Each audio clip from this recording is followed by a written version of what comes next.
Hello all. Sorry, technical difficulties from moment one. Kind of fun. Always requisitely awkward. We should be playing music, showing flowers, Okay, changing the lighting, we'll put it taking like some sips that. of water. Exactly. I'll do that now. Okay, how many people we have here? I mean, it is Montreal and things do tend to start a little bit late here, although virtually, I think actually we've been really on time. On time? We've been Okay. on, Yeah. an on-time event virtually. Okay, so hi, my name is Sina and I'm so happy every time I remember to say my name. Kind of a tick. I am Dhir. Yes, I'm here. I'm really happy to be here tonight because things have been so strange and all over. And we are here in the Richelieu room at Concordia University. And if I look up, I can see sort of like a 10-foot story mural of Leonard Cohen. And I can see the full moon and Place Ville Marie. And this is a classroom where I first encountered Alexie Perry Cox, who is here tonight with me. And it's a great, warm, fantastic feeling.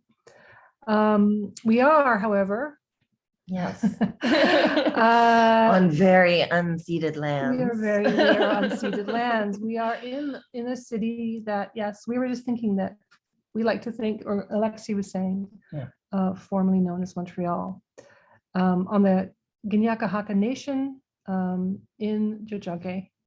And this is historically a gathering place for many First Nations. And we respect the continued connections with the past, the present, the future, and our ongoing relationships with Indigenous and other peoples within the Montreal community, and look forward to many more iterations in that. Yes, we're really pleased tonight to have Kazim Ali, and I'm going to let Alexie introduce Poonam, who will be introducing Kazim. It's a night of introductions. We've got a lot of work to do. So yeah, it is an honor to be in this space and sharing these virtual spaces as well as these real ones with you. So yeah, I am delighted to introduce Poonam. Poonam Dhir is a queer poet, storyteller, Punjabi descendant, and settler. They are a finalist for the 2021 PEN Canada New Voices Award and the recipient of the 2020-2021 Concordia English Department Award in Drama. In her editorial roles with Carte Blanche, which is a literary magazine and soliloquies anthology, Poonam aims to help create a larger space for underrepresented creators and those on non-traditional journeys. You can read their latest work in a recent issue of Vallum, Invisibility, and forthcoming in CV2 and Prism. So welcome, Poonam. Welcome, Poonam. Papa up, there she is. Thank you. Thank you so much, Sina and Alexie. So I'll get started. I've always had a hard time answering the question, where are you from? This is how Kazim Ali's latest memoir, Northern Light, Power, Land, and the Memory of Water begins with a seemingly simple question. A question I've often asked myself and been asked, as have countless others. It may be a good entry point into Ali's writing journey, and perhaps the best place to start tonight. What does it mean to be from a place? The search for belonging is powerful, can be overwhelming and filled with uncertainty. To borrow from Ali's poem, Origin Story, listen, I have no answer to your question. I am not kidding when I tell you. I earned my own voice. The shape it makes in the world holds me. I have no hometown, no mother tongue. I have not been a good son. This is a thread connecting Ali's diverse body of work. Through deep examination, inquiry, and stunningly rich writing, Ali offers us readers glimpses, intuitive understanding, and opportunities to share something meaningful. We identify with his words, with Ali himself, and create roots out of his gentle manner, his humble retelling, his joyful approach to storytelling. In Northern Light, Ali offers us a touchstone. Places do not belong to us, we belong to them. The notion of belonging is intimately linked to the notion of space, and a key feature of Ali's work is his ability to hold space, to listen. When meeting the people of Pimachikamak on his journey to Cross Lake, in his poetic exploration of Sheila Chandra's loss of singing voice, or even when supporting the agency of young readers in the Citadel, Ali makes room for courage, to have the courage to dig so deep, as he once put it. While preparing this introduction, I was reminded of these lines from Jean Valentine.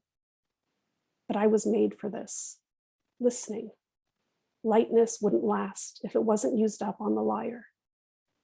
As Ali has said, the notion of listening is as participatory as the vocalizing itself. Tonight is our turn to listen and thus participate. Our great admiration for Kazim Ali, an acclaimed poet, editor, translator, and scholar, brings us together for what will undoubtedly be an exceptional evening. Ali was born in the United Kingdom and has lived transnationally in the United States, Canada, India, France, and the Middle East. His books encompass multiple genres, including several volumes of poetry, novels, and translations. He is currently a professor of literature at the University of California, San Diego. His newest books include a volume of 3 long poems entitled The Voice of Sheila Chandra, a memoir of his Canadian childhood, Northern Light, Power, Land, and the Memory of Water, and a choose-your-own-adventure book, The Citadel of Whispers. Yes, and there they are for you to see. I'll leave you with a few lines from the poem Phosphorus in the voice of Sheila Chandra. Bodies that walk through the world represent spectacular confluences of historic possibilities playing out over millennia. This evening, we gather in this virtual space, brimming with possibilities, collaborative energy, and good company. With that, it is my great honor and pleasure to welcome Kazim Ali. Yes. Thank you. Thank you so much for that great introduction. Thank you for quoting Jean Valentine, which is really special. And I want to bring up, there were 2 other projects that I've been working on recently. And a very huge part of my creative life is curation and editing as well. This is something that I've been doing for 20 years or longer. I founded the Small Press Night Boat Books, which some of you know a lot about. But I also have edited and continue to edit, including a book on Jean Valentine, a book on Agha Shahid Ali, one of the anthologies in Wesleyan University Press's women poet series. The reason I bring all this up is just because I want to bring that into the room as well. As creative people, we're also, teaching, publishing, translating, editing, etc. And so the other 2 projects that I worked on this year, one is I did a selected poems and letters of Srila Ray, who is an Indian American poet who died in 1994. She published one and only one book during her short life in 1977. And so this book she kept writing her whole life, but she was raising children and she had a chronic disease. So she wasn't part of the literary scene. She didn't publish, but she was probably the earliest South Asian American poet to publish in big national mainstream venues.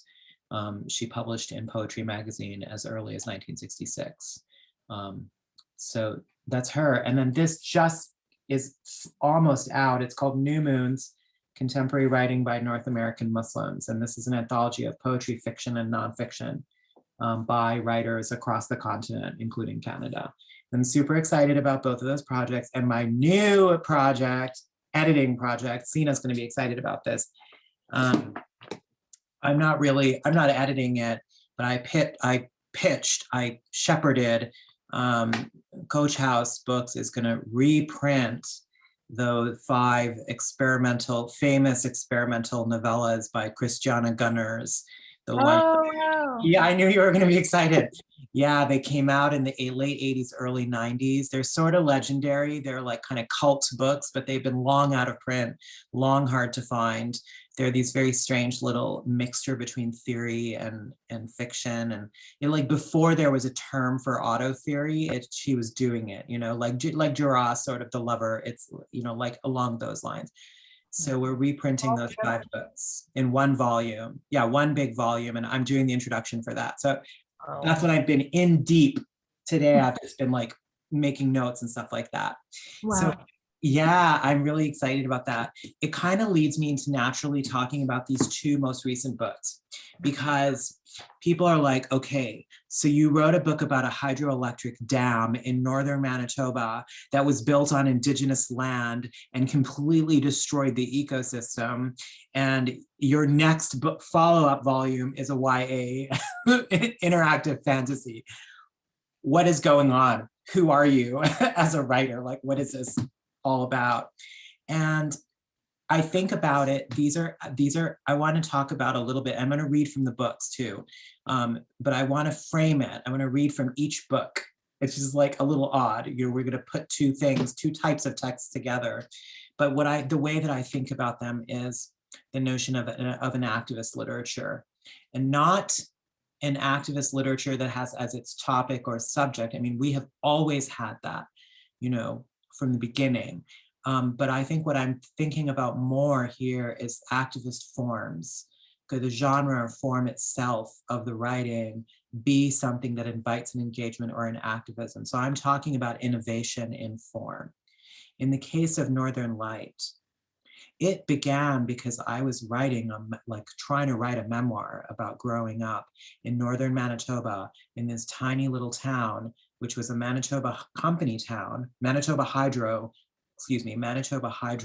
company town, that my father, he was the project engineer on this dam.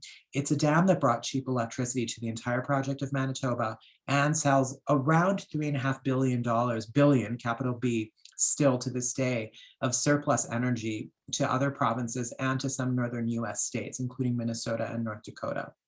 And what I was planning on writing was just a reminiscence of growing up, just the pleasure of being a child in the wilderness. You understand. So as I started to explore and do my research, I came to know, I didn't know if the dam was, when I started, I didn't know, was the dam still operational? Are there still people who live up there? And as I started to explore all this, I learned, yes, the dam is still operational. It had a huge impact on the ecosystem. The economic plan of how much the water level of the lake would fluctuate, it was not met. Now, if you've ever been or looked at a map of northern Canada, you will know it is mostly water. It's little, you don't really know if is this a narrow lake? Is that a wide river? Is it both? It's just a lacing, almost all the fresh water in the world is some of it's in the Great Lakes, but most of it is in northern Canada, actually. And so when that water regime fluctuated, it impacted the food chain. It changed the landscape.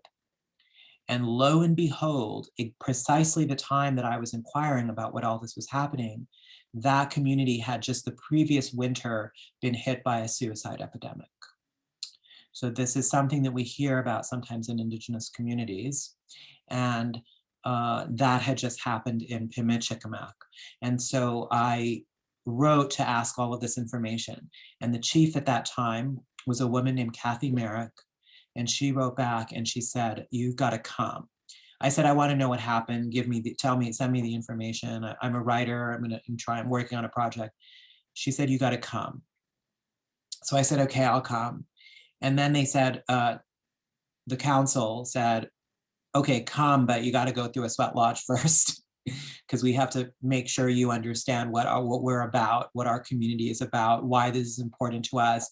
We're not capitalists. We want control over our resources, not because we want the money from it. We don't care about that. We need to make we need to know that you understand that.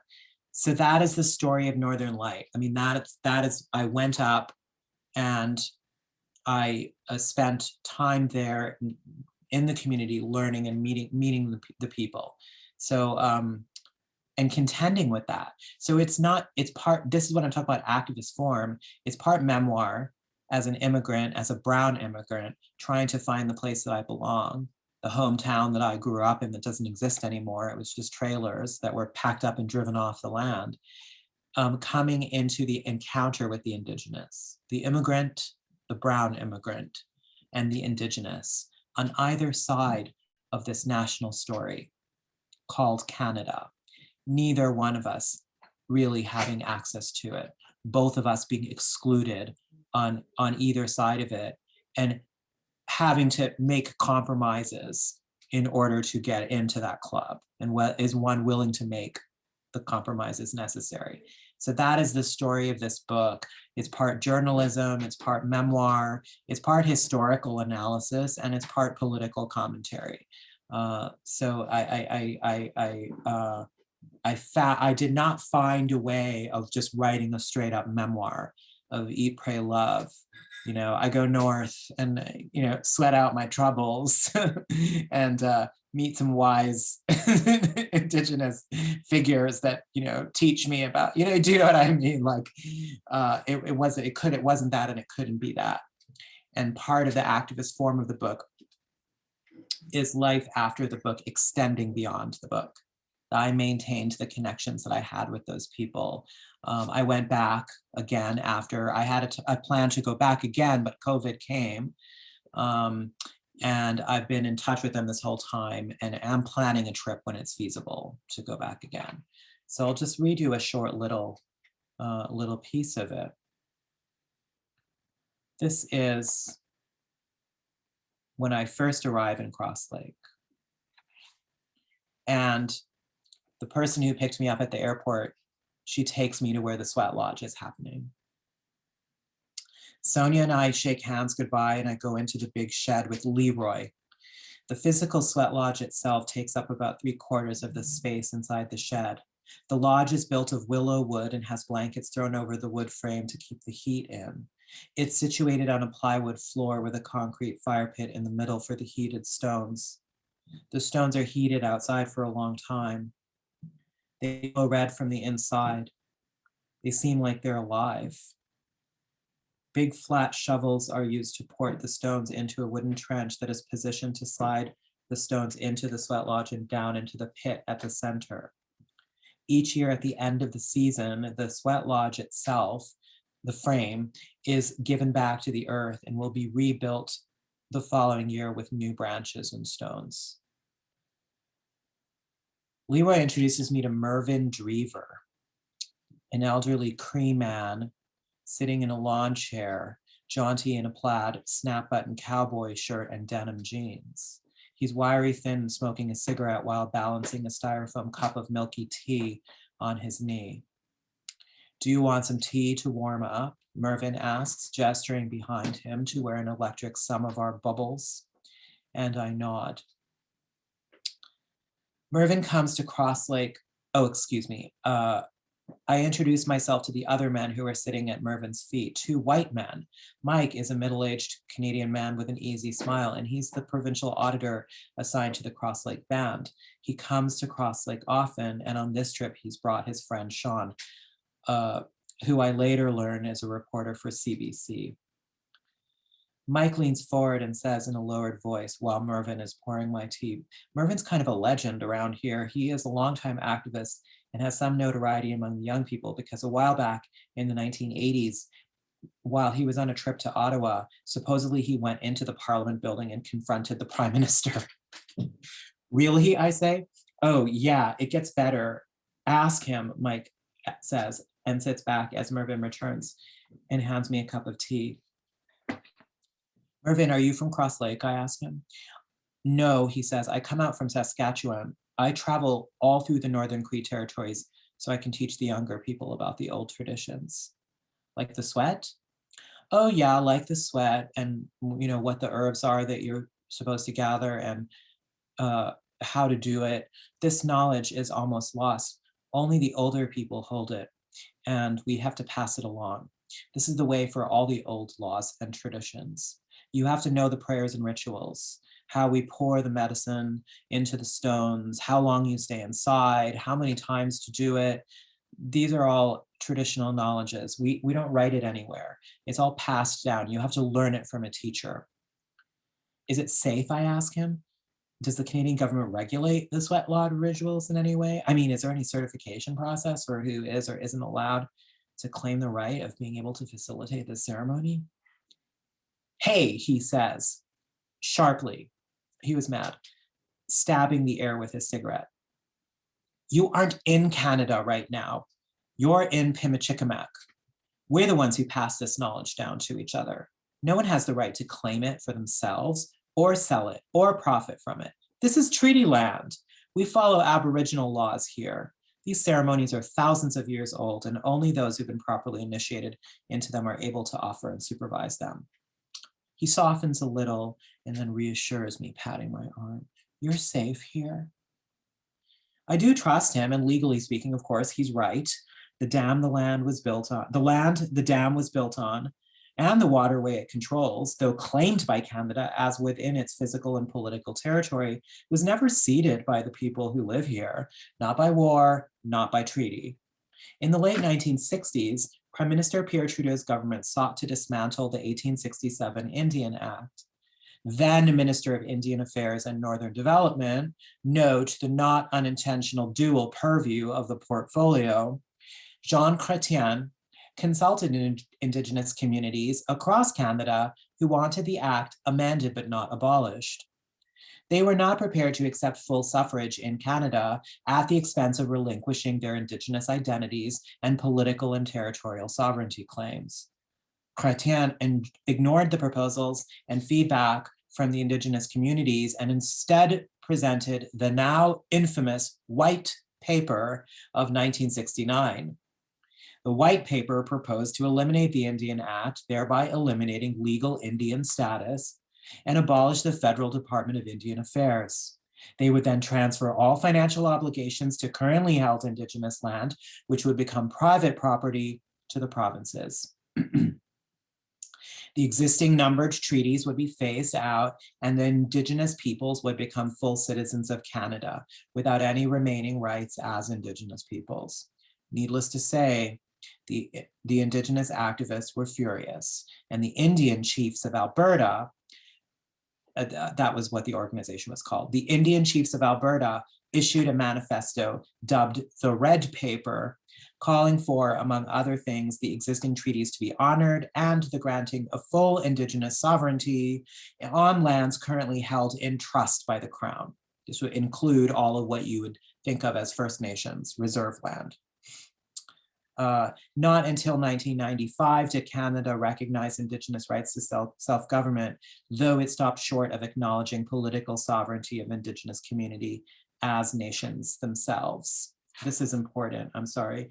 And although in 2017, the federal government under Prime Minister Justin Trudeau vowed to create a nation-to-nation relationship to recognize the rights of Indigenous peoples, it also continues to support the gas and oil industry, as well as expand hydroelectric development, including the construction of, this is not hydroelectric, but the construction of Line 3, a double capacity pipeline carrying tar sands from the oil fields of Alberta to Lake Superior in Minnesota, despite deep resistance from Indigenous communities across Canada, moves fully supported by the Trudeau government in order to facilitate the construction of pipeline Line 3 through Wet'suwet'en lands. And that is just one recent example.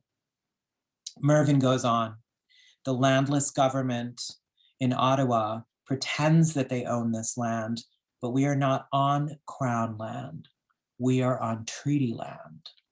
We never ceded this land, and they have never stopped wanting it.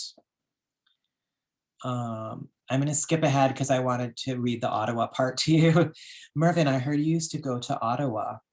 Oh, you heard that, did you? Says Mervyn, chuckling. Well, I can't go there anymore. I better not. Did you really confront Prime Minister Mulroney? I asked. What do I care what he calls himself, says Mervyn. He's not our Prime Minister. He needed to hear from us. Who was going to tell him about what is happening up here in the north when he's so far away down there? Well, why can't you go back, I asked. Well, after I talked to Mulroney, after they hurried him off somewhere, I hung back. I snuck into the library in the Parliament building.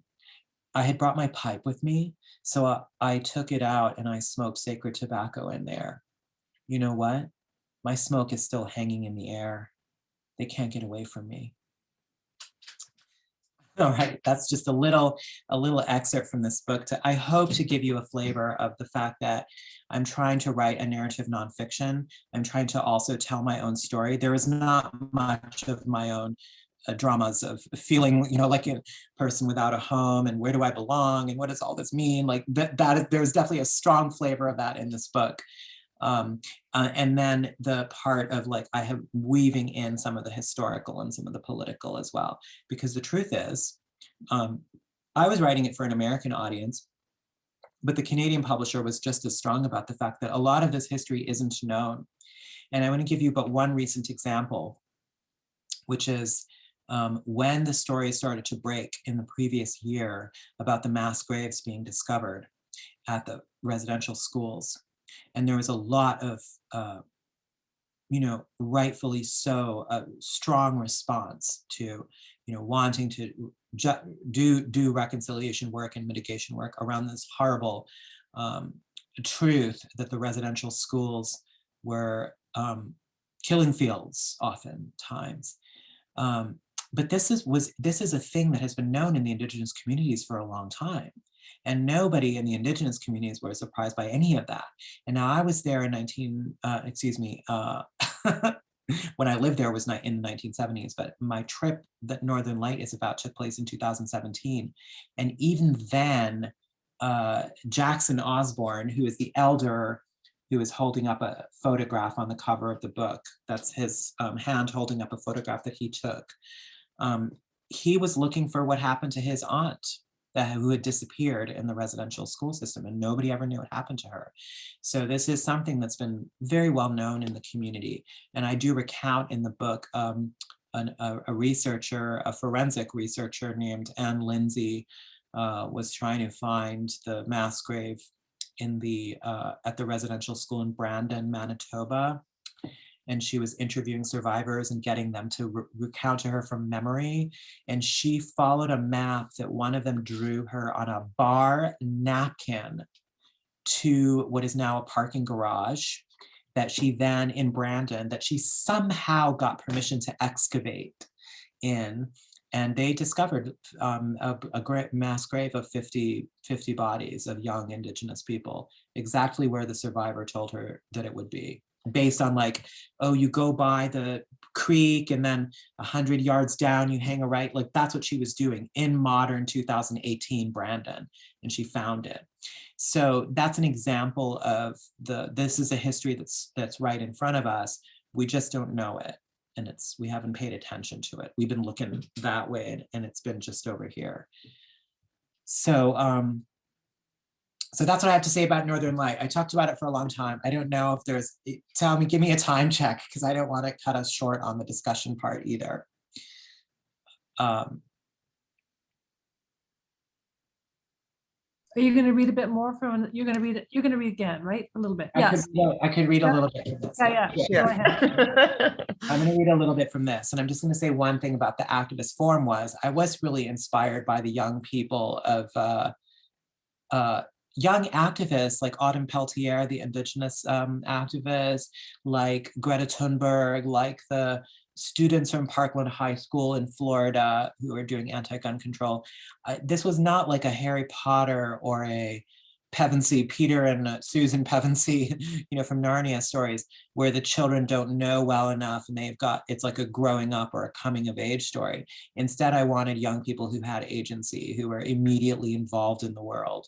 And those are the young people who appear in this book. So I'm just going to read a couple of short little bits from the book. We're not going to be able to make some choices, but it is a choose your own adventure book, so you theoretically are making choices. This is the very opening of the book. It's the Citadel of Whispers is a school where this little order of whisperers are trained, and they are political activists. They're spies and diplomats, and their mission is to go into the world and make political change. So they're learning, but they use magic and martial arts and all kinds of stuff. So this opens in the middle of a martial arts class. The main character's name is Krishy, and as in the classic Choose Your Adventure stories, Krishy doesn't have a gender in the story. So anyone who reads the story can choose Krishy to be the gender they want them to be. Get up, Krishy. I barely landed that kick. You are flat on your back, shaking your head and staring up at the main ceiling of the great hall in the Citadel of Whispers. The ceiling is painted a dark night blue and silver stars sparkle in the shapes of constellations. Or are you just seeing stars because Zara hit you so hard? Whoa, you say, propping yourself up on your elbows and grinning at Zara, who is still in a fighting stance. That was a good one. Sandhya, the tall and imposing whisperer who has been teaching the combat class, glides into view. Like all of you, she is wearing a long and tightly corseted dress, hardly the normal gear for engaging in fisticuffs. Her amulet, depicting a half moon, hangs just below her throat. While I wanted all of you to learn the art of fighting in restrictive clothing, Krishy, the point was not to learn how to take a hit. Sorry, master, you say, ducking your head in contrition and fumbling your way to your feet. The clothing you wear is both heavy and unwieldy. Master, you say, summoning up your courage, why would we be wearing heavy dresses like this when we fight? Sandhya arches one eyebrow and casts a cold eye around the giggling students who have gathered, silencing everyone without a word. How does she do that? A fight you can plan is easy to win, she says. It is when you are completely unprepared that you must learn. Saeed, front and center. Let's see if you can do better than your friend. Saeed shuffles into the center of the group. You make a little face of entreaty at Zara, silently asking her to go easy on Saeed. Zara smirks at you, and you're not sure if she understood you. You, Zara, and Saeed all started at the Citadel as students together, and you feel protective of Saeed, who has never excelled at the physical training which all whisperers must undergo. And it doesn't help that Zara is easily the best fighter in the class. Assume your stance, instructs Zara, and she crouches low, her arms raised, the left in front and the right pulled back toward her body. Saeed sighs, then crouches in some weird approximation of her fighting stance, but looser. Zara looks like a coiled animal ready to strike, while Saeed looks like a noodle that is about to collapse. Wait, Sandhya strides over to Saeed, reaches over and pulls out the long wooden hairpin from his bun. The cinch clatters to the ground and his curls fall in his eyes. Teacher, Sandhya, why? Saeed cries out, and you are indignant on his behalf. He was already at a disadvantage against Zara, whose hair is still tightly bound in the bun and hairpin that all whisperers wear. You must be ready for any circumstance, Sandhya says, silkily. Now, fight. As soon as she says the word, Zara springs forward toward Saeed, and then the unexpected happens. You catch the quickest flash of a crafty look on Saeed's little face, and then he drops to the ground. That's why he was so loose. Zara's mouth forms a little O of surprise as she tries to correct herself, but Saeed is already kicking out. His heel strikes the back of Zara's knee, and she goes down, tangled in her skirts. Saeed rolls over quickly and punches out from the ground, catching Zara lightly on the side of her head. Zara rolls with the punch and laughs at Saeed. Well done, Sandhya says, nodding her approval. Why anyone wears these things is beyond me, Zara exclaims with relief as she wriggles out of her heavy, structured dress at the end of class, pulling on the plain linen tunic and pants that everyone at the Citadel wears. I don't know, says Saeed. Something about the corset made it easier to kick out at you. I think it held my posture. Zara rolls her eyes. That is something only a boy would say. You're lucky you will never have to wear one of these in regular life. Unless we're on a mission, you say, slowly realizing why Sandhya would train you to fight in these clothes. I mean, we all have to grow our hair out at least to our shoulders, right? Working in disguise is part of our training. The clothes we wear are part of that too. Everything's a costume. I'm gonna skip ahead a little bit and just read you one little tiny short piece. So when they finally end up going on a mission, they connect with this pirate captain. And the pirate captain is like a stock character in these fantasy stories, right? Rough and tumble, rogue kind of figure, like Han Solo from Star Wars or something like that. Well, in my book, the rogue pirate captain is an older woman in her 60s, and her name is the Duchess. And she she was a duchess, but she is no longer a duchess, no longer obviously royalty. So this is the brief, this is where she gets introduced.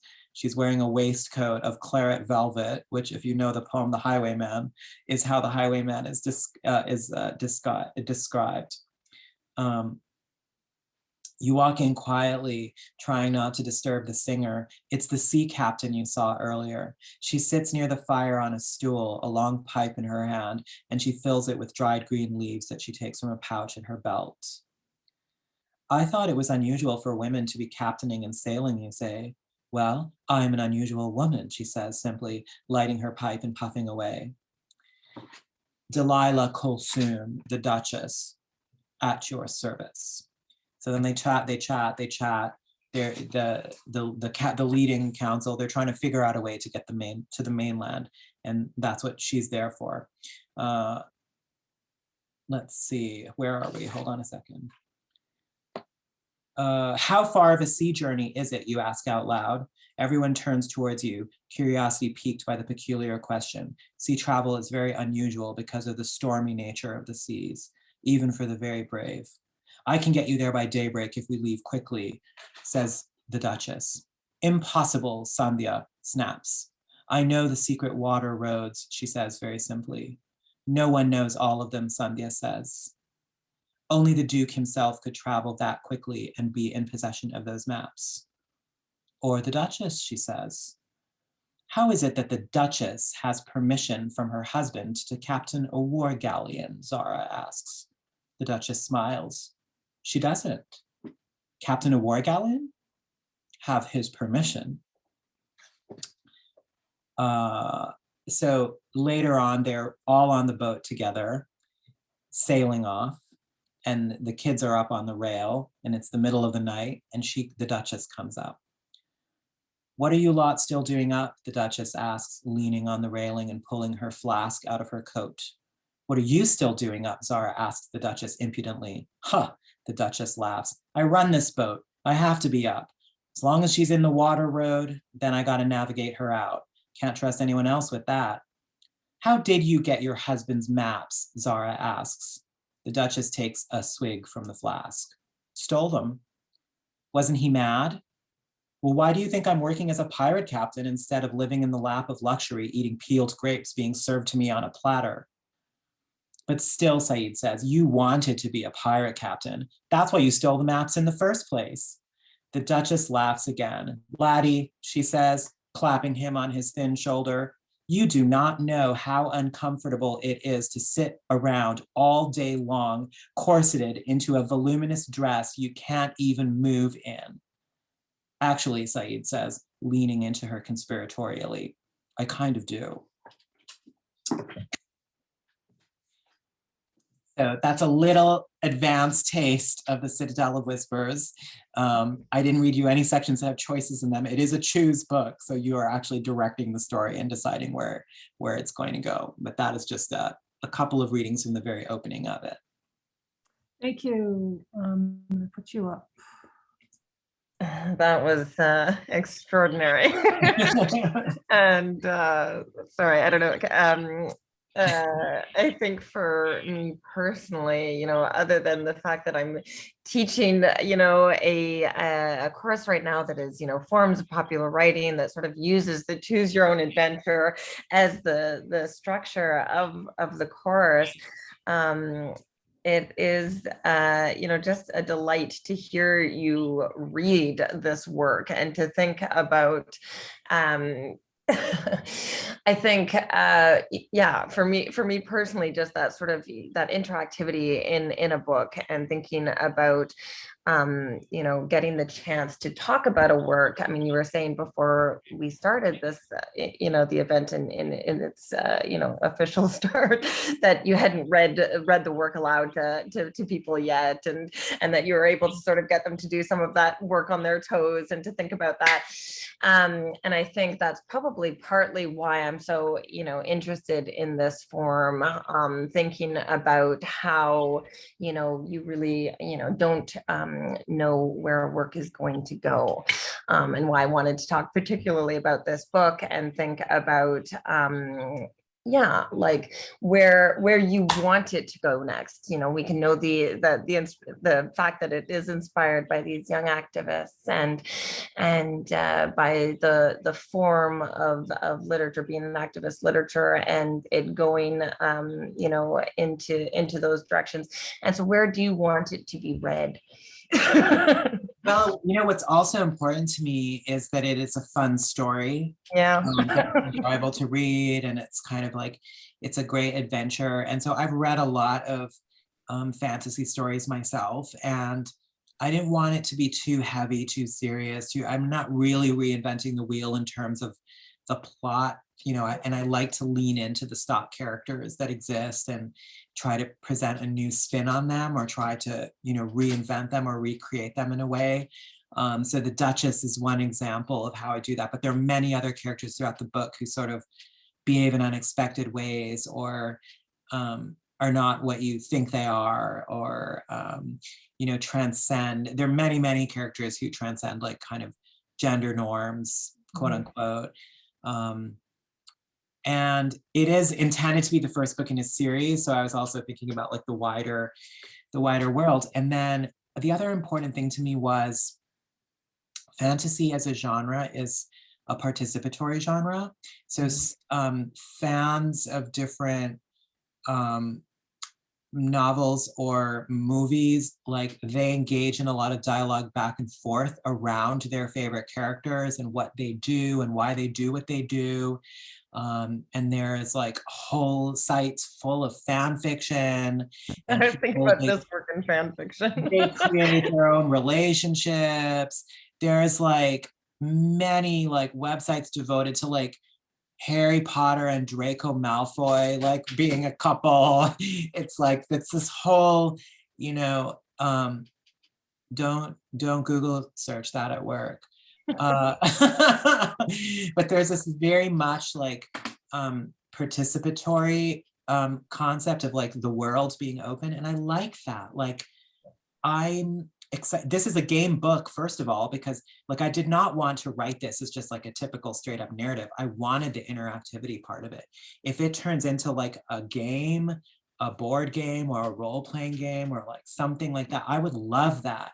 If people start writing, stories set in this world, that's so exciting to me, So I don't know what we're going to do with it, like how we're going to create that. We might invite other writers to, write choose your own adventure books that are also set in this world that maybe use some of this characters, or we might, we are definitely looking into, ideas about creating a game out of it or doing that kind of stuff. But I feel like a milieu that allows people to use their own imaginations in, to play in, and then maybe at the end of all of it, create their own as well, So I think all of that is really an important part of fantasy itself as a genre, a normal part of fantasy as a genre.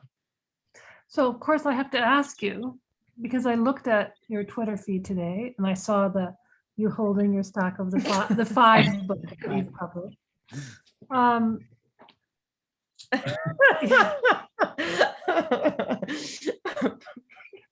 And I mean, I know that you are also a professor, and you're also the chair. I think you're the chair this year. Yeah. Chair of the department, yeah. Yeah, Current chair.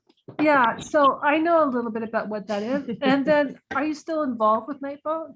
I am, but I've retreated a little bit since I Yeah. became department chair. I've retreated a little bit. So my question is, I know you also have a yoga practice. You know, I've read some of the work on the fasting. That was very beautiful. The book about fasting. Yeah. So it's something I talk about a lot with my students. I think it's really important. How do you balance, like, first of all, how do you balance that writing life, but then also, like, it's pretty audacious to go from being a poet with a serious sort of literary persona, profile, you know, and a press, to writing not only a YA, but like It came with stickers. yeah, I mean, I just like, so just like, yeah, how, like, just a little bit about how you manage that, like, like realistic on a day-to-day level, and then also just how you manage to do the psychological leap from the one genre to the other. Well, I think the answer to both questions is actually, it comes from the same root. You know, you asked me, how do I balance? And I don't. I'm actually really terrible at it. I'm in deep in poetry, like obsessed and just like doing that work. And then something else will come to my attention and I'll want to do that. And I guess I'm cursed in that I'm an activist at heart. And so, for example, with Srila Ray, I've known about her work for years, and it just kept bugging me that this woman who published, who knew Berryman, she knew Auden, she went to Breadloaf, like she was in that circle of people. She knew Cannell, she knew Bob Hass when she was in Buffalo. And she was a housewife, quote unquote, and she had this illness that she was dealing with, and she just couldn't publish anymore. And she was forgotten. She was completely obliterated from memory. And it just, I knew about her since I was in high school, because get this, my high school creative writing teacher was really good friends with her back in the day and used to bring her poems into our high school creative writing class. That's how I became aware of the poems of Srila Ray. I never forgot her. It always bugged me. And then I was invited in 2017, the Asian American Literary Festival at the Smithsonian Institute was doing a series of lectures called Forgotten Histories. And they asked me to do one. And I said, Forgotten History, that's Srila Ray. And so I wrote a talk on Srila Ray, and I gave the talk. And the response was like so out of control. People were like, oh my God, I want to know about this. And like, you know, this Asian American writer who was publishing like in the 60s, you know, and we don't know who she is. And I just couldn't let it go. And it's that age-old question. I'm sure many of us have this, where it's like, if I don't do it, who's going to do it? Is she going to be forgotten for another 25 years if I don't do it? And so I did it. You know, I reached out to, I asked her, I got back in touch with my old creative writing teacher. I asked her, can you introduce me to Srila's sons, who are grown adult men now, but were children at the time? I got in touch with them. I said, can I come to they live in White Plains, New York. One of them lives in White Plains, one of them lives in Scarsdale. I said, can I come? And he said, yeah, sure, come. And I just did it, you know? And so then, you know, I don't know how to not do that, Sina. It's like with Christiana, you know, I'm reading Christiana's books and they're brilliant. And I'm thinking like, why are these not in print anymore? Why are these so hard to find? And Christiana is on Facebook, but she's mostly doing visual art now. And I wondered about that, you know, she hasn't published a book length. She's done some chapbooks, like Rob McClellan has published some of her chapbooks, but she hasn't done a book length work since 2004. And so I thought, like, what's that about? 17 Years of Silence. And that was Srila Ray's 17 Years of Silence, but you know, her book came out and then it was 17 years later that she died without publishing. So I don't know, it just something seized me, you know? So I reached out to Christiana and I said, you know, would you republish these? And she was like, republish those, you know, like she was sort of like, oh, this is interesting. Who is this young man? You know, where does he come from? And so we chatted a bunch, and I was thinking, she was like, she warmed to the idea of republishing them. And then I was thinking, who can do this? Who should do this?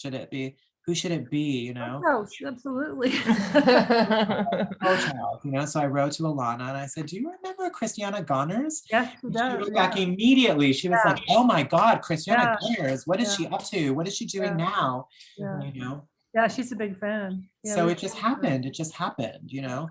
But like, you know, I don't know if I hadn't have reached out, would Christiana have started thinking about it? Would she have wanted to do it? It was Well, I perfect guess, yeah, timing because she'd started writing again recently.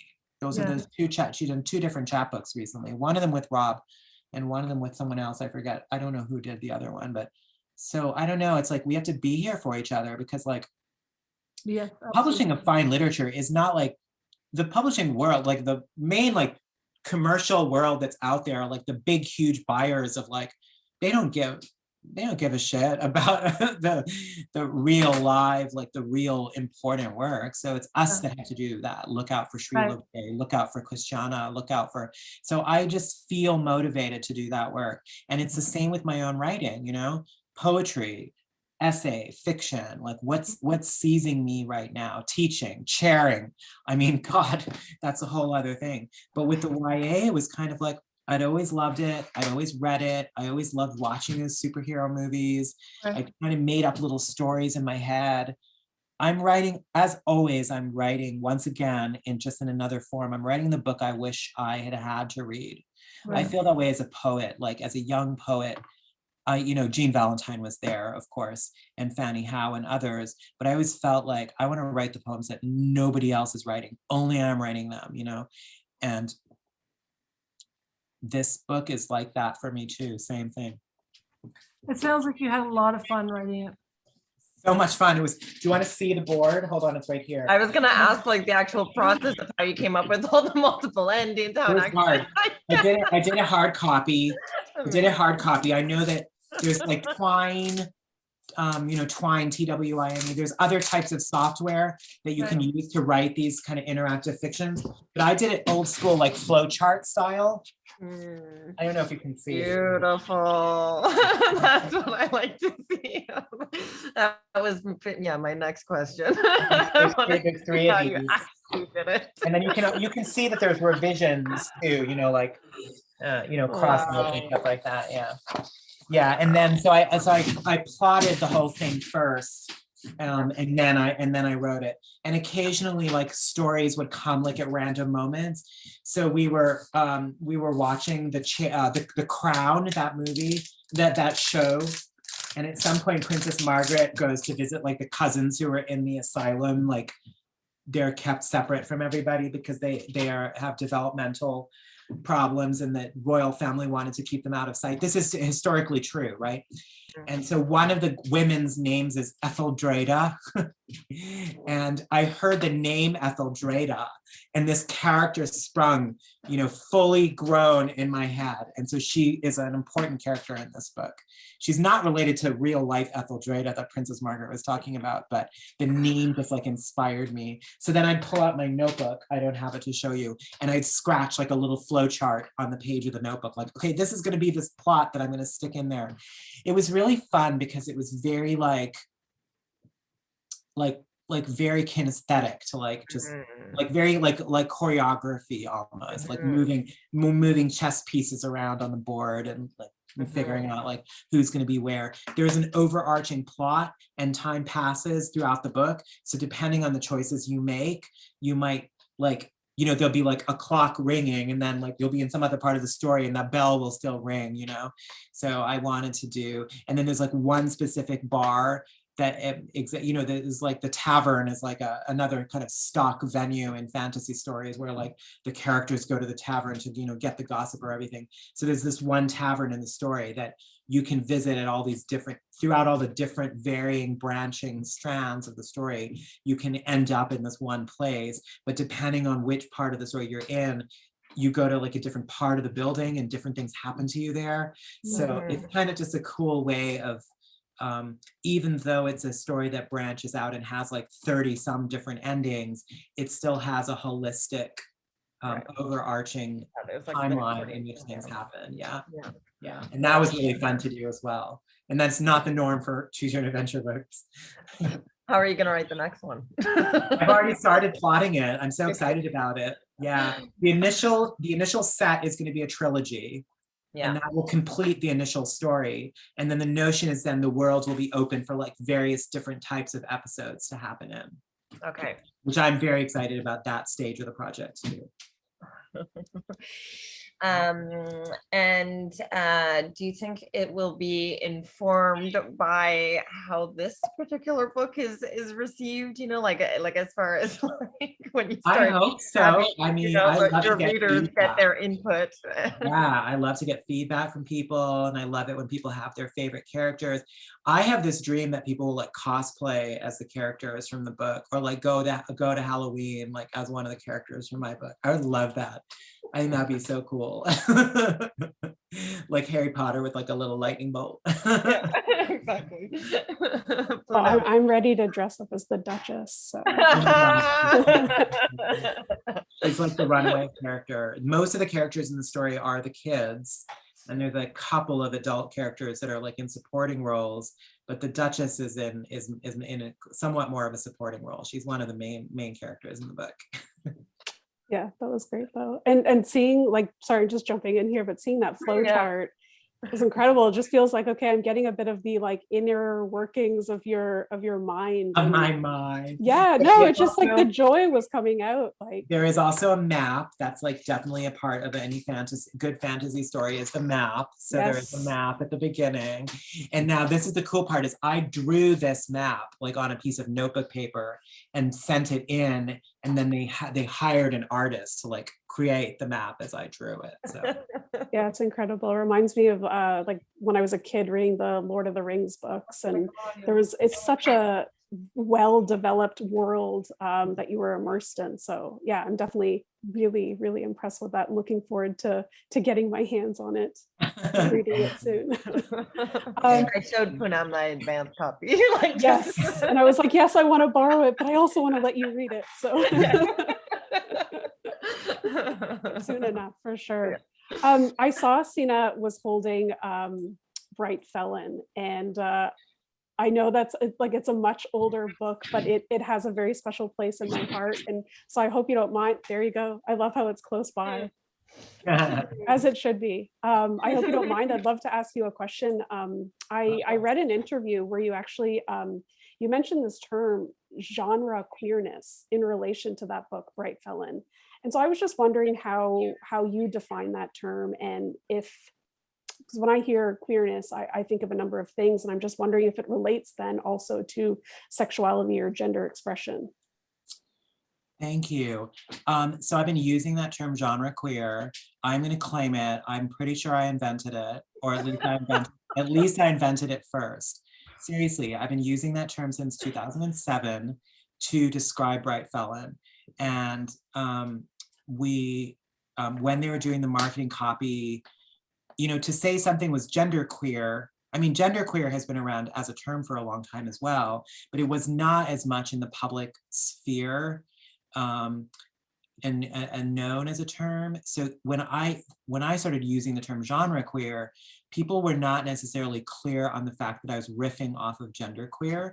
And so in the marketing copy of Bright Felon, if you have the hardback in front of you, they didn't include it in the paperback, but you'll see they actually use the term transgenre.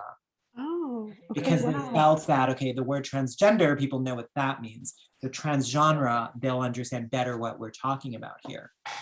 But this is the thing with the terms transgender and genderqueer are, of course, very different, and they imply different things about the own person's gender identity. And some people who do identify as transgender do view themselves also with gender queerness in terms of neither really one nor the other. So they will often use the word trans with an asterisk after it.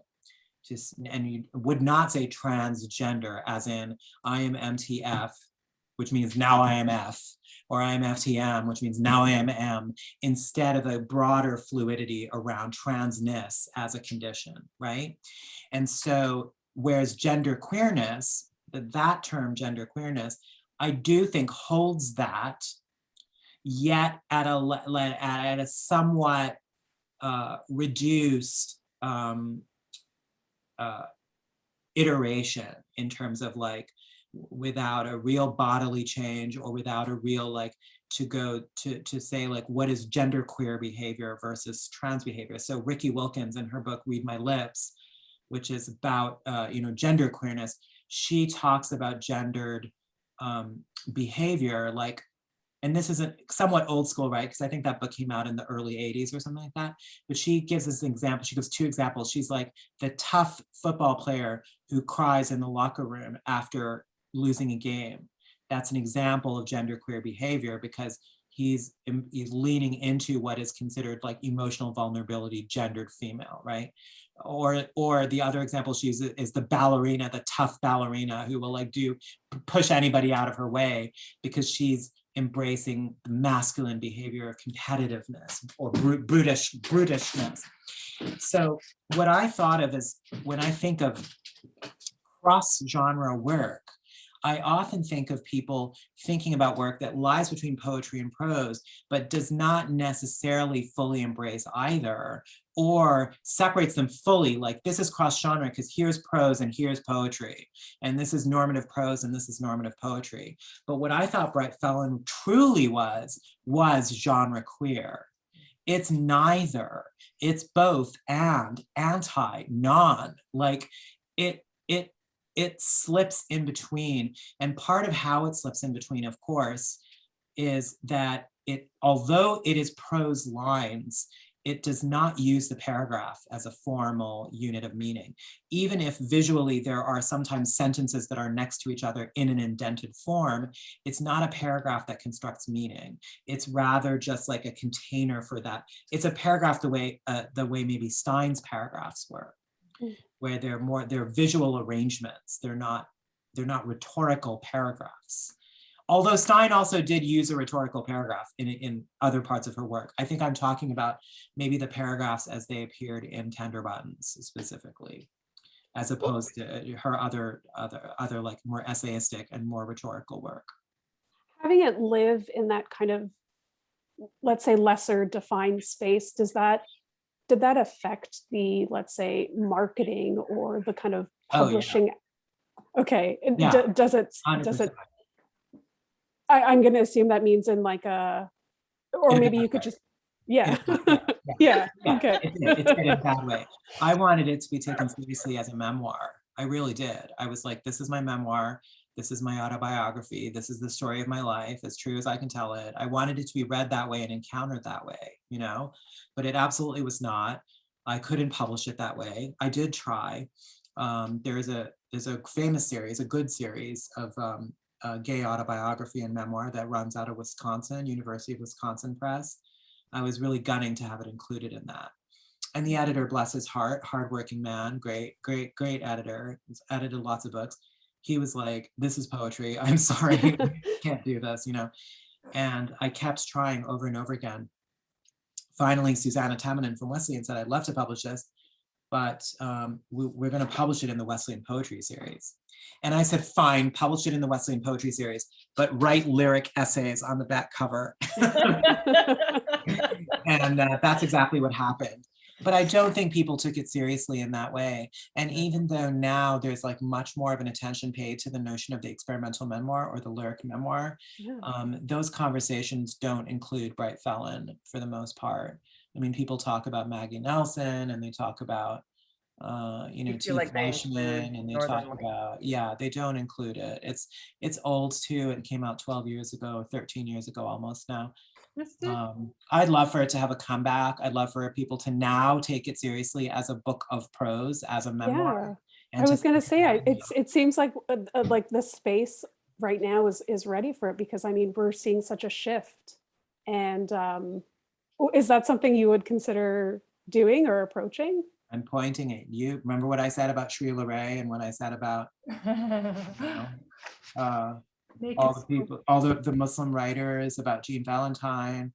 It's like someone here has to do that work, if you, or Christiana Gunners, remember, how much time I put into like trying to help Christiana Gunners get those books published. So like you have to, when you have these thoughts, then you got to pick that up and take it where you want, as a reader, you say like, this book needs a reassessment. Every writer is going to be like, read my book. Yes. Nobody gives a shit, you know? It has to be succumb from so I hope that you know, it gets picked up, someone recognizes it, someone remembers it, someone brings it back. You know, it's on my webpage. I don't read from it anymore when I do readings. Maybe I that's one way I could bring it back. Someone will bring me to talk about Northern Light and I'll say, actually, I'm going to read from Bright Felon. You know, so it's that part's complicated. As a writer, how do you curate your own past work? It is challenging. It's challenging. We'll know that I would be there. I would love to hear that. Thank you. Well, you. Kazim, have you ever been tempted to reshuffle the contents of this book into paragraphs and slip it to another publisher, different title? I'm kind of kidding, but also not. I mean, isn't that what Stein was doing? Just sort of shuffling text into different. A remix, like a remix of it. Yeah. It's tempting. The idea is tempting, but I just as soon move forward and go on to whatever's next, you know? Well, yes, I think you're doing that. I do want to say, when this book did come out, I want to say this, because I think this is important as a writer. When this book came out, people wanted my next book of poetry to be like this. They wanted more of this. And the fact that I didn't do that, it did make trouble for me in a sense, because my next book came out and people were like, oh, you know, because I pegged myself as a more experimental writer. And so then when I returned to the more lyric mode in my immediate following book, they're all sitting right here, which was this book. I think it wasn't a good career move, but you know, it's not really how I'm thinking about it. So I think I think it's true as a writer, you do have to, you know, you have to follow, you know, you have your subjects and what interests you, but you're also an artist. I feel my approach to language and my approach to my life as a writer is the way I think a painter would feel. When you're walking down the street and you see like some weird color. I hang out around with artists and painters because I go to, you know, these colonies and you're hanging out with the composers and the choreographers and everyone, they have a different way of they think. And you're a painter and you see this weird color and you think like, oh my God, I want to work with that color. What can I make with that color? You know, you're proceeding from the materials a little bit. And so sometimes as a writer, I feel like that. I sort of feel like, I just want to work in a new form. I want to try a new thing. I want to reinvent what a poem can be, reinvent what a book can be, like, you know, so that's what drives me as much as writing about the things that I want to write about. Right. Yeah. So what's the next form? I have no idea. The next form is like writing reports for the dean. Oh no. You'll find a way to make that work, I think. Not saying anything. Yeah, exactly. You know this world. Not saying anything, no. Well, I mean, just one curious little question about for Northern Light, when you were saying that it was a return was upended by the pandemic. Yeah. Will you continue sort of, you know, not, you know, writing that memoir, but, you know, writing that in response to that part of the memoir, or what would that return include? Yeah, I hear you. No, I don't think I will. And there's a real reason for that. Which is that the people of Cross Lake, I had a platform as a writer that they never had. Yes. And I had a way to get my story, my version of their story published by Goose Lane in Canada, by Milkweed in the United States, that any writer that you could choose from Pimicikamak would not have had a chance at. So the real goal now is to see who's in the community now, who's writing, and to help those voices get out there. So there's lots of different ways that can happen. You know, I want to maybe potentially work with the school to get students to kind of maybe write little pieces and do like an online anthology, or, you know, there's something else in the future, but the next person who writes about Cross Lake will be from Cross Lake. It won't be me. Beautiful. Mm, Yeah. Yeah. makes sense. Yeah. Wow. Yeah. I have waiting for audience questions, but I have not seen any. But I'll give you another minute or so if you have a Yeah, question. ask away. No questions too small. Now is your chance. We can unmute you if you would like to put your hand up or put a, you know, in the chat. I'm looking at the chat. I see you there, Carlos. Um,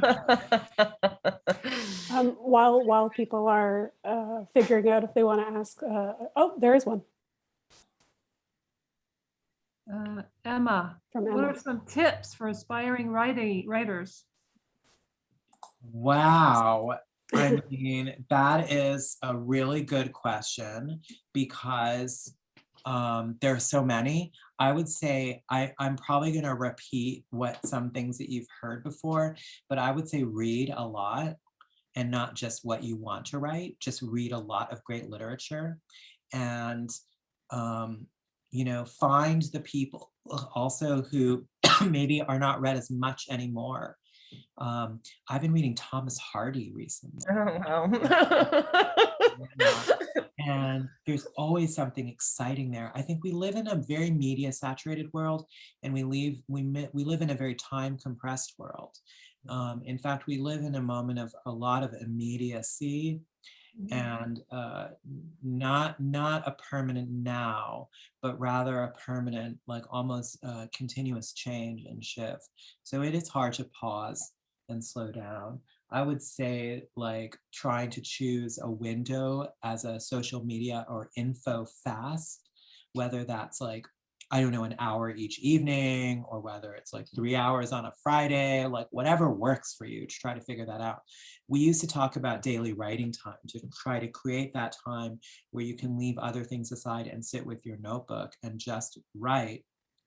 And I think that's really good advice. But I think more and more with the, you know, the conversations that I have with my own students and with students around the country and world, we need that reading time back as well, like our headspace to be able to focus. How are you supposed to read like, you know, Dostoevsky or something like that in a world where like every minute there's like the feed is just scrolling, you know?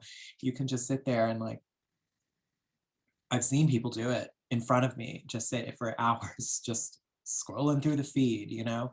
So I think that is really important. I do not happen to, I mean, yoga aside, I don't have another like mentally contemplative practice like meditation, sitting on a cushion, clearing your head and, you know, staring at a wall and for 20 minutes or whatever it is. I imagine something like that would be really helpful for training your brain. It's not something that I do, but maybe I'll start. And where do you write from? Where do I write from? You mean where do I sit? Yeah. Um, One of the students asked me to ask you this also. yeah, there is a place. I did a lot of the Citadel of Whispers at a restaurant called Panama 66, which is down in Balboa Park. That's the central park of San Diego. It's called Balboa Park. And it's super colonizing, like the name, of course, but also the architecture is like the Spanish architecture, but like European Spanish, not Moorish, not Arab Spanish architecture, but like Habsburg architecture. And it's there's an outdoor restaurant there in this plaza, sort of next to the art museum. And I did a lot of my writing of Citadel of Whispers there, actually. Northern Light, of course, I wrote in Cross Lake when I was up there. But coffee shops is my main place because it's available caffeine. It's not super quiet. There's noise. You can look up every now and then and have a break and look around. So that works for me. Jocelyn, I just unmuted you so that you could ask your question. Sure. I had typed in something super long, Kazim, into the chat, and then I was like, wait a second, maybe I should just say this out loud. I really loved Northern Light a lot. I appreciated so much how there was such sensitivity to the way you thought about the landscape and the way you wrote yourself into into that kind of scene without taking up too much space. And I was just wondering if you could talk about negotiating that, because it did feel like a text that was listening, and more so towards the end. And at the beginning, I also had the sense of you not being, I felt like the way you presented yourself as a visitor and as a person on this land, and it shows up even just in the section that you read for us, that you didn't position yourself as like the all-knowing settler. You weren't preoccupied with like demonstrating wokeness or anything like that. You seemed more to be a kind of, I don't know, I had this feeling that you weren't being very protective of yourself, and I appreciated it because it allowed us this kind of transparency into your approach to the topic and to meeting those people. And I noticed also that you often had questions, or like, you know, that you in the book, you allow the reader to hear the questions that you had without necessarily voicing them. You often don't ask the questions that you have of the people you're meeting. And I wanted to hear how you negotiated those kinds of, the positioning of yourself in the text. Yeah, I think that's a really great question. It changes throughout the book, of course, as you know. I wrestle with my position there, who I am there, what my role is there. Am I a reporter? Am I an ethnographer? Am I a creative writer? What responsibility do I bear to the people that I'm writing about? I'm nervous about the transactionality, about them wanting me to go through the sweat lodge before they show me things. I wonder what they expect of me. I wonder what they think of me. I worry about what they think of my dad. I worry about if they're mad at me. And all of those things kind of give way as the book progresses to more pure observing and more engagement with the people. And my own dramas become less and less important. In fact, I get more and more comfortable with implicating myself as a settler. At some point, I use the phrase returning to the scene of the crime. I'm a person returning to the scene of the crime. And I think that was really important for me to finally realize that I shouldn't and couldn't center myself. At some point near the end of the book, I've spent all this time like explaining how I'm not a journalist, trying to maintain some freedom for myself, of course, by saying that.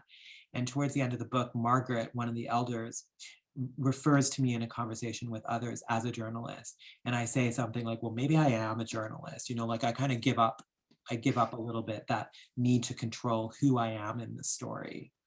And I think that was an important moment for me, but I wanted that to develop throughout the book. I wanted my complicity to be uncovered and interrogated. I couldn't start out with that wokeness, as you might call it, because that would have been a performed wokeness, because I didn't go in with that attitude.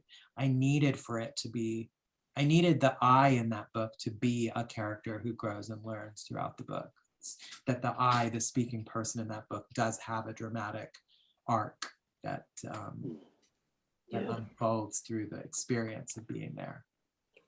With Jocelyn's question in mind, she brought up this idea of you being a listener. And I think for me, that was the thing that really stood out the most while reading this book.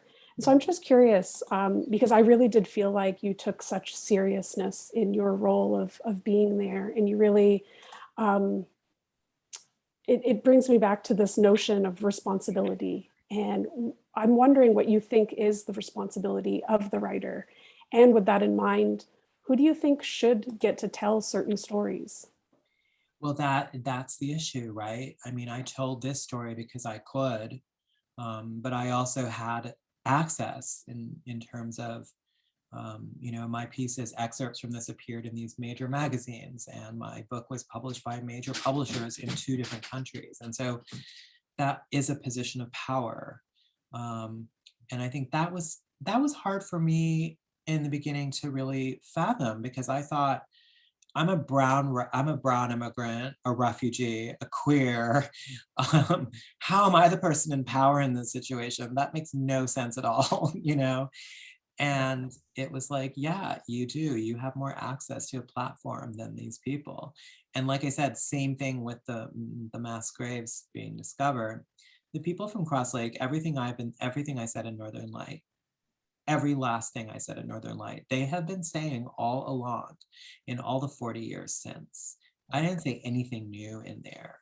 I think everyone recognized, including the people in Cross Lake, recognized that there was a strategic value to my story, to Northern Light, to say, I, as a Canadian, as a settler, you know, I am learning these things. And it was powerful in a way, even had I been a white person, it would have been less powerful, because I think exactly that contention of the recent brown immigrant in political solidarity with the Indigenous person, and a person who is a part of a family who my own father was part of building this dam, directly involved, you know? So it was resonant in a way that even a writer, an Indigenous writer from Cross Lake, would not have had that level of response. So it's important for me now not to,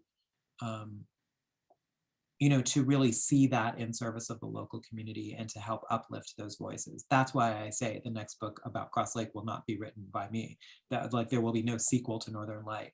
You know, there is a paperback edition coming out, and there'll be the epilogue has been updated because things have changed since that epilogue. So there is a new page in Northern Light, but there's not going to be me going back and like telling. If it's me going back, you know what it'll be? It'll be an anthology of writers from Cross Lake, and it'll be an introduction by me saying, like, I went back and this is what happened, and here's everything that's going on. Yeah, now. and that would be, I think that would be wonderful. Yeah, Yeah, definitely. I think so too. Yeah, it's one of the things that we're talking about long term, but of course that's a great deal of work to do something like that.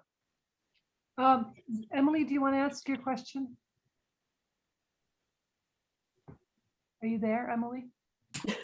Yeah, I'm here.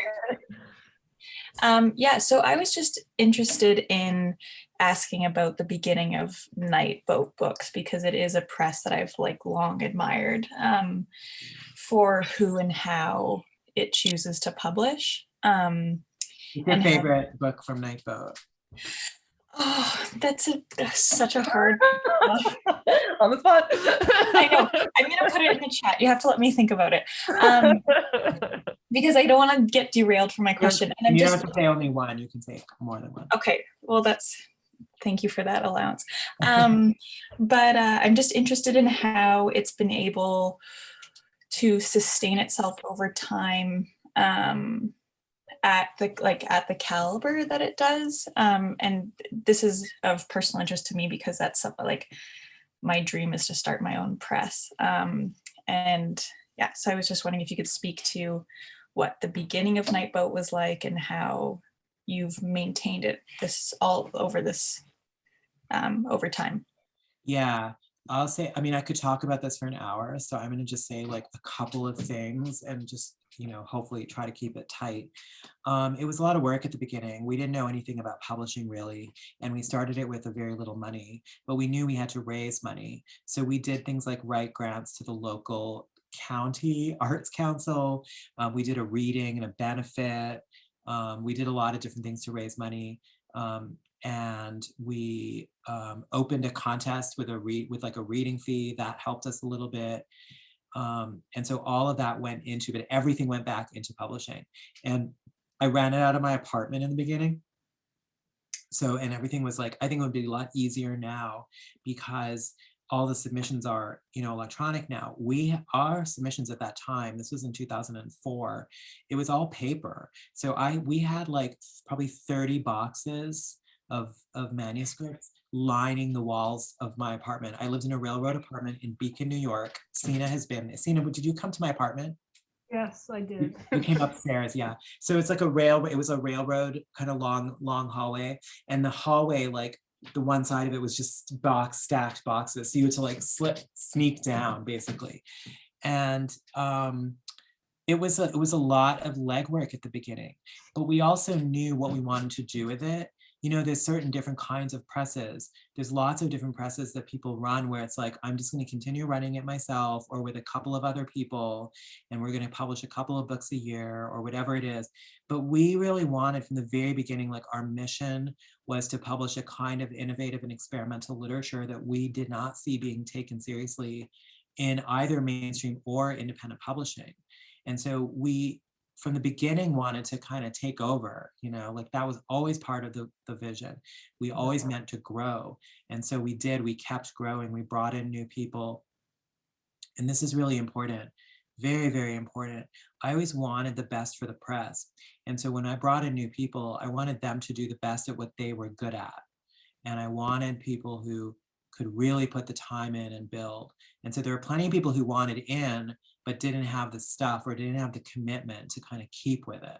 So we had a little bit of a revolving door while we figured out who has a commitment. And we figured out who's really good at what, and we switched roles. I mean, I was the publisher of Nightboat in the beginning for 4 years, and then Stephen Motika came in like year 2 or 3, I forget. And it sort of became clear as we were working together, like, oh, wow, you're actually better at all of this stuff than I am. And we switched roles. We just switched roles. I didn't have an ego around like, this is my press. I founded it. I'm going to run it. I think if I had, it never would have gotten to where it is now. It would have ended a long time ago. But Stephen had the drive. He had the ambition. He had been in publishing. So I gave it to him. I said, you're going to be the publisher now. I'm going to be one of the editors, because that's actually what I'm good at. So I think it's really important. Yes, Marwa Halal, Banu Kapil. Yeah. All of those Nathaniel books. Yeah. Exactly. The journals. Oh my God, the journals that. I'm just Nathaniel, the middle notebooks. That's yeah, but also the translations of the French. Oh, Hervé Guibert. Yeah, the Guibert. Oh my God. Yeah, there's some good stuff coming out. It's like, and really now it's a major. You know, in the early days we were doing 1 or 2 books a year for a long time. Now it's a major publisher. Listen, we started it with 400. I put in 400, and Jen Chappis put in 400. We started this press with $800 in 2004. We're now in 2021. It's got a staff of five people. An office in Brooklyn, an internship program. We're publishing 20 books a year. It's like a whole operation. Yeah. Yay. That's a beautiful thing. Well, I remember the conversations, just to sort of put some back on this. I remember conversations. I remember being on the Buffalo listserv, and you would email me and be like, freaking out about stuff going on in the poetry world, and wanting to create a space, and wanting to see the voices, because you weren't seeing the voices, and the stuff that you were interested in wasn't really. Anyway, all this to say, it's been really quite something to watch you create the space. Just to sort of take it step by step and just do this incredible work, both on your own and in the editorial work. So, I appreciate it, and I appreciate being part of the team of other presses that kind of came up around the same time as Nightboat. They include Action Books, Ugly Duckling, Omnidawn, Asada, which doesn't exist anymore. Coach House has existed for a long time, but I think when Alana came in, she really revitalized it and revitalized the list. Same thing with Center for Literary Publishing at Colorado State. It's existed for a long time, but I think when Stephanie Gishwind came in, she's really revitalized it. And so there's and we're all partners. Like when we go to AWP, we go to the hotel bar and I hang out with these people, not Rusty, Rusty doesn't drink, but Alana's normally there, and Stephanie comes by, and we all talk about who's publishing who, what's happening. It's a good, Joyelle McSweeney's been doing such great things with Action Books. So I really love being in that world. Asada has closed up operations. Oh, I'm really sad about that. They had a great. We're picking up, Nightboat's picking up some of the. We pick up one of the really cool things that we've been doing that I love the most is when some of these small presses go out of business, as they do because it's hard to sustain. We've been picking up backlists. Okay. So we're republishing some post-Apollo press authors. Good. I don't know if you know Timeless Infinite Light. It's a Bay Area independent publishing collective. So we picked up their entire backlist and are keeping it in print. And who else? Litmus Press, I think we're doing some of theirs. And then Asada, we picked up, I don't know, we didn't pick up every Asada author, but we picked up a whole bunch of them. There's a lot of great authors there. Yeah, so we're going to redo, I think Brian Tier had a book with Asada about Agnes Martin called The Empty Formal, Goes All the Way to Heaven, that's now out of print because Asada's gone. And I think we're gonna redo that next year or the year after, I forget. That's great. Yeah. It is. Thank you, Kazim. I know you're probably tired. We're all, that was It's really later great. for you than it is for me. It's only 6:30 here. I'm gonna go cook dinner and watch General Hospital. That's what I normally do. It's a good night. Yeah, it's fun. I find That's out another what Senate writership Corinthos is up to. Thank you. Yeah, thank you once again. Really appreciate this. Thanks, Poonam, for your questions and your introduction. That was really beautiful. You're welcome. It was my pleasure. Thank you again, everyone. Yeah. Bye, everyone. Bye. Order your copy.